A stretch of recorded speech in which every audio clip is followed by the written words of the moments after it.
హరి అష్టకం 5వ శ్లోకం. గవాం కోటి సహస్రాణి హేమకన్యా సహస్రకం దత్తం స్యాత్తేన ఏనోక్తం హరిరిత్యక్షరద్వయం.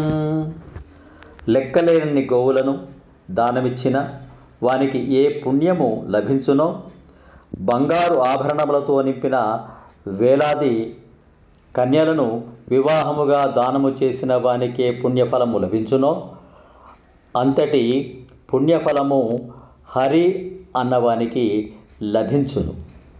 శ్లోకం మరొక్కసారి.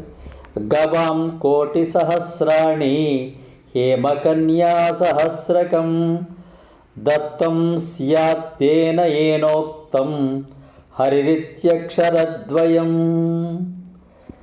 సబ్స్క్రైబ్ ఆచార్య శ్రీ శక్తి ఛానల్. శుభం భూయాత్. హరి ఓం.